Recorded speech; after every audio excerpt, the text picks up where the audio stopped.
सभी मित्रों को नमस्कार और सभी का सहज प्रभा यूट्यूब चैनल पर हार्दिक स्वागत है।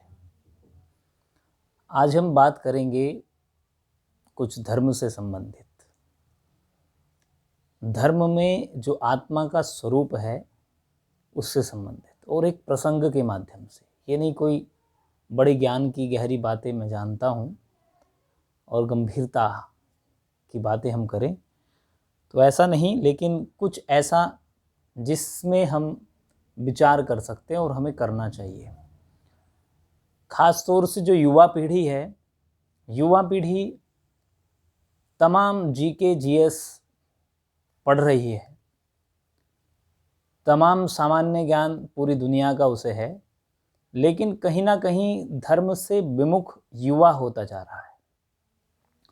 और धर्म से विमुख होना ही अपने आप में एक मरण के समान स्थिति पैदा कर देता है कि ये व्यक्ति का भी मरण है और मानो आत्मा को जानने का रास्ता ही अवरुद्ध हो गया है।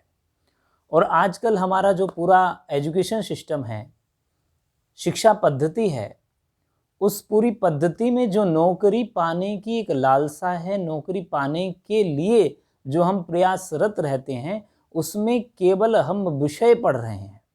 और विषय भी कैसे? सांसारिक विषय। और सांसारिक विषय पढ़ना कोई गलत नहीं है, लेकिन बात यह है कि उस संसार से इतर हम जानने का समय ही नहीं दे रहे हैं युवा को, क्योंकि केवल वह एक संसार के लिए ही रह जाता है। उसे जानने समझने का, यानी अध्यात्म को जानने समझने का, धर्म को जानने समझने का वह प्रयास ही नहीं कर पाता है। कारण उसके पास समय ही नहीं है, क्योंकि समय में ही सब चीज़ें बंधी है। और आजकल समय दिन रात युवा पढ़ रहा है, और उसे क्या किस लिए पढ़ रहा है? उसका लक्ष्य नौकरी पाना, उसका लक्ष्य आत्मा का उत्थान करना नहीं है, आत्म उत्थान नहीं है। और सब लोग जल्दी जल्दी मतलब एक नाम पाना चाह रहे हैं, हर क्षेत्र में, हर फील्ड में अपने को एक सक्सेस, एक सफलतम व्यक्तित्व के रूप में प्रदर्शित करना चाह रहे हैं, स्थापित करना चाह रहे हैं। लेकिन क्या कम समय में, कुछ समय में किसी भी क्षेत्र में अपने को स्थापित किया जा सकता? नहीं किया जा सकता। इसलिए मेहनत और परिश्रम तो आपको अवश्य करना पड़ेगा, चाहे आप सांसारिकता के लिए करें, चाहे आप अध्यात्म के लिए करें। लेकिन फिर भी कुछ बातें हमें जो धर्म गुरु हैं वह बताते हैं, कुछ बातें हमारे बड़े बुजुर्ग बताते हैं। कारण ये भी है कि युवा पीढ़ी अब बुजुर्गों से दूर होती जा रही है। उनके पास समय नहीं है कि वो बुजुर्गों के पास बैठें, अपने बड़ों के पास बैठें और उनसे कुछ सीख लें। तो इसलिए यह भी एक अपने आप में गंभीर या चिंतन का विषय हो जाता है कि हम युवा पीढ़ी को समय तो दें। कैसा समय दें?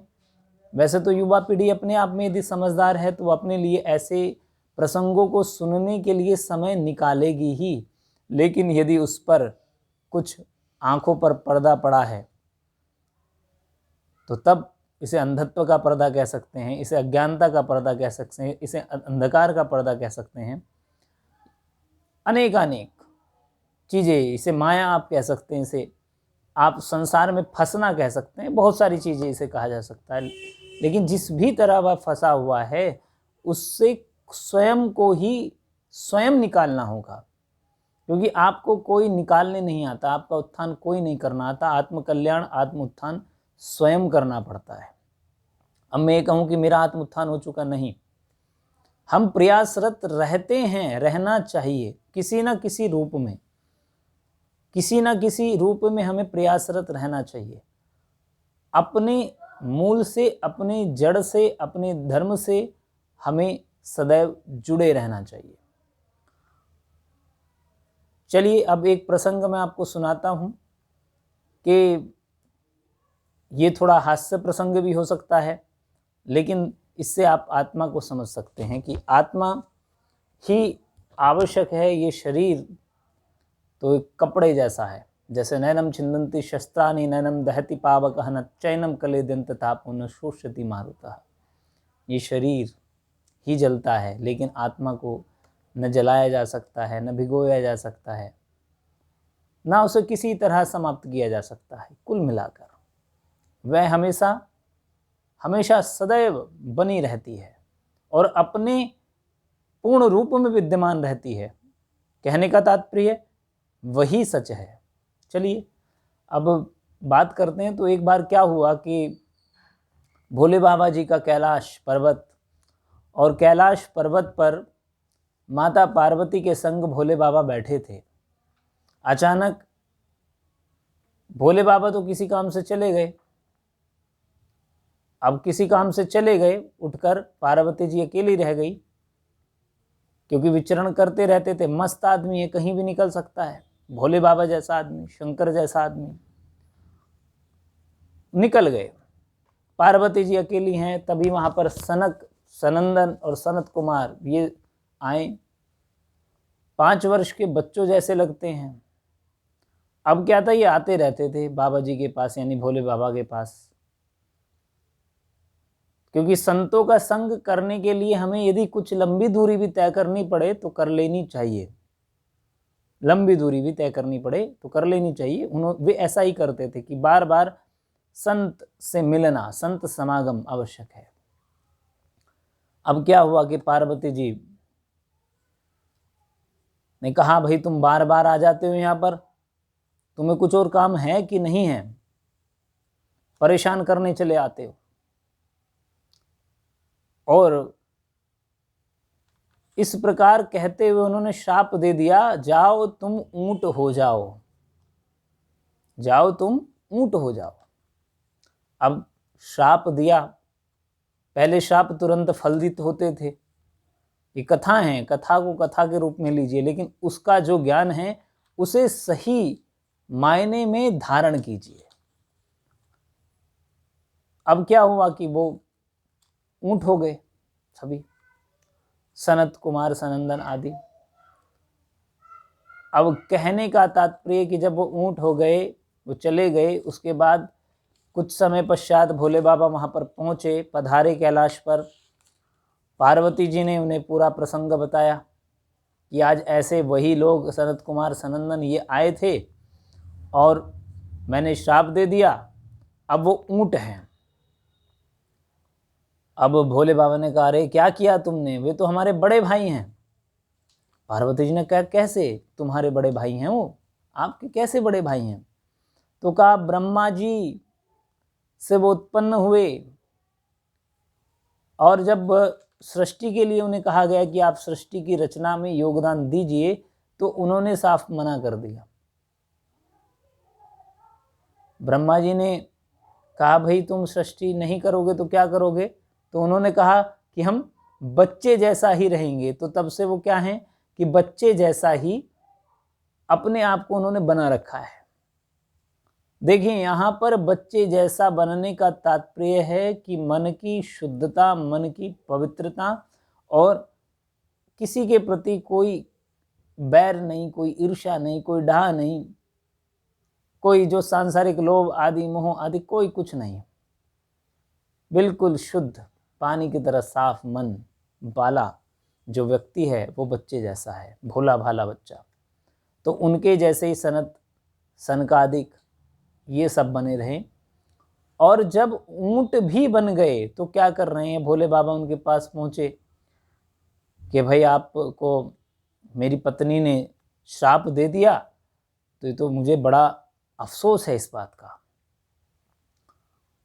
अब अफसोस है इस बात का, तो क्या किया जाए कि मैं तुम्हें मतलब अवमुक्त करना चाहता हूँ, यदि तुम इससे परेशान होंगे इस शरीर में। लेकिन वहाँ देखा तो क्या कि वो 3 बैठे और एक कथा कह रहा है। ऊंट के शरीर में भी एक कथा कह रहा है, धर्म की चर्चाएं चल रही हैं। और उनमें से सनत कुमार आदि ने कहा कि अब हमारा केवल क्या बदला है, चोला बदला है, लेकिन आत्मा ज्यों की त्यों है, आत्मा वही है, और इसलिए हमें तो इसमें भी आनंद आ रही है, इस शरीर में भी आनंद आ रहा है।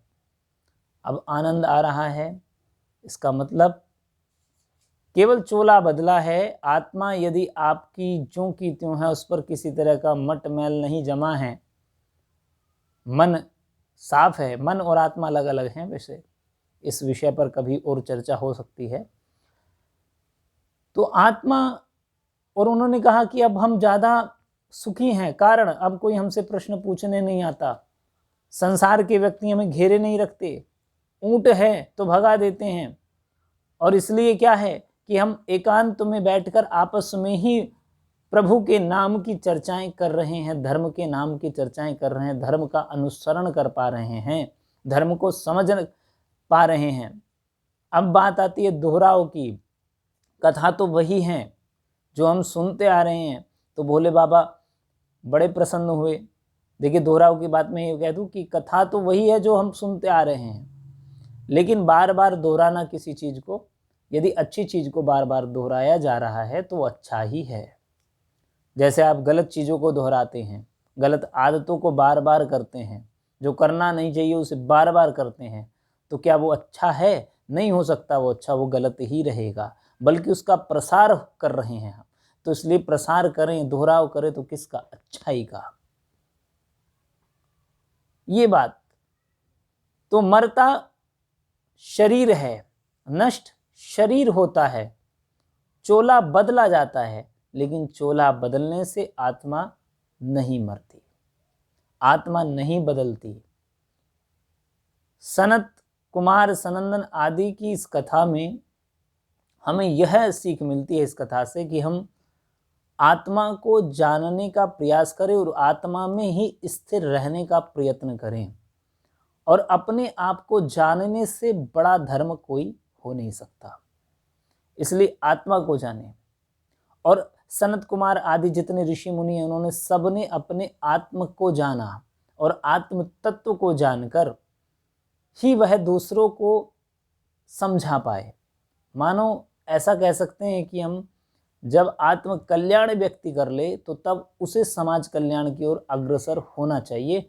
और वास्तव में समाज कल्याण वही व्यक्ति कर सकता है जिसका आत्म उत्थान हो चुका हो। बाकी लोग तो दिखावा करते हैं। आत्म उत्थान नहीं हुआ, आप समाज कल्याण करने निकल गए। अब देखें, आप चुनाव का दौर है, अनेक लोग, नए नए समाज सेवी आपको अखबारों में अपने इश्तहार देते हुए मिलेंगे, बड़े बड़े विज्ञापन छपेंगे कि फलाना समाज सेवी इतने लोगों, वो लोग कोई उसे जानता हो कि नहीं जानता हो, लेकिन वो अपने फ़ोटो में खुद ही उसने अपने आप को समाज सेवी की उपाधि पदवी दे दी है। लोगों ने कहीं वो किसी मोहल्ले में, गली में किसी के संपर्क में आया हो कि नहीं आया हो, लेकिन वह स्वयं को क्या मान बैठा है? समाज सेवी। फोटो लगाकर व्हाट्सएप स्टेटस पर, फेसबुक पर अपनी कुछ वीडियो अपलोड करके, और चाहे सेवा किसी ने की हो और वहाँ पर केवल वह पहुँच गया हो गलती से ही, तो वह ये मान लेता है कि ये सारा क्रेडिट किसे मिल जाना चाहिए? मुझे मिल जाना चाहिए। और आजकल ये क्रेडिट लेने की, श्रेय लेने की दौड़, होड़, ये बहुत ज़्यादा लगी है। राजनीति में तो पहले से है कि हम कुछ अच्छा करें तो उसका क्रेडिट हमें मिले, और दूसरे का भी मिल जाए। यदि दूसरे का किया कराया है तो उसका भी क्रेडिट हमें मिल जाए। लेकिन यदि वास्तव में केवल हम श्रेय लेते फिरते रहे तो क्या असल में हम आत्म उत्थान ही कर पाएंगे? समाज कल्याण की तो बात दूसरी है। धन दौलत खर्च कर रहे हैं लोग, किस लिए? केवल अपने नेम एंड फेम के लिए। लेकिन क्या नाम और प्रसिद्धि ही आपका असल लक्ष्य है? असल लक्ष्य था, असल लक्ष्य होना चाहिए। वास्तव में क्या धरातलीय चीजें यही हैं? इन बिंदुओं पर विचार करना हर युवा को इस समय जरूरी है कि वो इन बिंदुओं पर विचार करें, अपने आप के भीतर झांकने का प्रयत्न करें, और साथ साथ समाज जिस चाल से चल रहा है चलने दीजिए, कोई बात नहीं। रूप रंग वेशभूषा आदि कौन क्या पहन रहा है उससे कोई किसी को दिक्कत नहीं है, लेकिन बात यह है कि मन में आप क्या कूड़ा कचरा धारण किए हुए रहते हैं या आप उनकी सफाई करते हुए आगे बढ़ रहे हैं, ये आवश्यक है। अब ये भी नहीं कि मैं उपदेश दे दूं, कहने का तात्पर्य कि पर उपदेश कुशल बहु तेरे, जे आचरित नर न घनेरे। तुलसीदास ने ऐसे ही नहीं किया, बड़ा कहा, बहुत विचार से, बहुत अनुभव की बात उन्होंने कही कि जो दूसरों को उपदेश देने वाले तो आपको करोड़ों मिल जाएंगे लोग, लेकिन जो आचरण में भी उन उपदेशों को लाता है, जे आचरित, जो आचरण करता है, ऐसे लोग कम मिलेंगे, क्योंकि वो उपदेश देने नहीं आए हैं। और यहाँ मैं अभी आपको कोई उपदेश देने नहीं आया हूँ, आपके बीच में से ही हूँ। केवल ये एक बात साझा करने आया हूँ कि हम किन्हीं बिंदुओं पर पठन पाठन के साथ, अध्ययन के साथ, हमारे जो युवा वर्ग है वो कुछ इन बातों पर भी विचार करते रहें। आजकल क्या है कि हम नारे लगाते हैं, नारों पर विश्वास करते हैं। नारा किसी भी जातिगत नारे भी चल रहे हैं, धर्मगत नारे भी चल रहे हैं, राजनीति में तो नारे चलते ही हैं, नारों के बिना राजनीति नहीं। लेकिन क्या इन नारों को लगाने के लिए और क्या इन नारों के लिए ही हम बने हैं? इतना ही वजूद है हमारा कि हम डंडा और झंडा उठाते रहें, लड़ते रहें? लेकिन जो असल समस्या इस समय समाज को खोखला किए रही है, उस पर कोई गौर न करें तो ये तो बड़ा, आप एक तरह से राष्ट्रद्रोही इसे कहा जाएगा कि हम राष्ट्रद्रोह कर रहे हैं, क्योंकि भारत केवल एक भूमि का टुकड़ा नहीं है। ये कहा था चाणक्य ने भी। वो जीता जागता एक संपूर्णता को अपने में समाहित किए एक ऐसा भूभाग है जिसे माता कहते हैं, भारत माता कहते हैं। तो उसके लिए हमें विचार करना चाहिए। कुछ समय हमें ऐसा भी निकालना चाहिए अपने एक बड़े समय से कि हम कुछ ऐसी चर्चाएं कर सके जहां पर हम सार्थकता प्राप्त कर सके, सार्थक चर्चाएं कर सके। और ये हमें धर्म में मिल सकता है। अब इस पर कहें कि धर्म कहते किसे हैं, ये तो अलग अलग है। यह आप अनेक विद्वानों से, विदुषियों से सुनते रहते, सुनना चाहिए। जब आप श्रवण करना जानते, सुनना जानते हैं, तब आप विचार करना भी जान जाते हैं। जब आप सुनना नहीं जानते, केवल आप सुनाना जानते, अक्सर लोग क्या करते हैं, कोई किसी को समस्या बताने गया तो वो अपनी समस्या दूसरा सुनाने लगता है, उसकी पहले की समस्या नहीं सुनता है। और ये क्या करता है, इससे एक विचलन पैदा होता है कि बस हम अपने ही लिए केवल अपनी समस्या को ही सुनाते जा रहे हैं, दूसरों को सुन नहीं रहे हैं। तो दूसरों को भी सुनना चाहिए। और क्या सुने हम, इस पर भी हमें स्वयं विचार करना चाहिए। क्या सुने, क्या ना सुने, क्या देखें, क्या ना देखें, इस पर हमें स्वयं विचार करना चाहिए। कोई आपको आकर नहीं बताएगा। और जब आप एक ऐसी अवस्था में पहुंच जाते हैं जहां पर आपको कुछ परिपक्वता की श्रेणी में रख दिया जाता है, आपको कहा जाता है कि आप मैच्योर हो रहे हैं, तो तब ऐसी स्थिति में आपको क्या करना चाहिए? ऐसी स्थिति में आपको स्वयं अपने लिए राहें खोजनी चाहिए, रास्ते ढूंढने चाहिए। तो रास्ते ढूंढते रहें और इन पर निरंतर चलने का प्रयत्न करते रहें। इन्हीं शुभकामनाओं के साथ आज की ये चर्चा है, आप भी इसमें शामिल हो सकते हैं, कुछ कमेंट कर सकते हैं और बता सकते हैं कि आपको कौन सी बात ऐसी लगी जिससे आपको अच्छा नहीं लगा इन बातों में कि ऐसा नहीं, ऐसा है। क्योंकि जब हम चर्चाएं करते हैं तो चर्चाओं में मत विभिन्नता होनी चाहिए, ये नहीं कि सब एक बात से ही सहमत हों, असहमति भी होनी चाहिए। तो यदि आप असहमत हैं, सहमत हैं, कितना सहमत हैं, कितना असहमत हैं, इसके विषय में भी आप कमेंट करके बता सकते हैं। बहुत बहुत धन्यवाद, आभार, नमस्कार।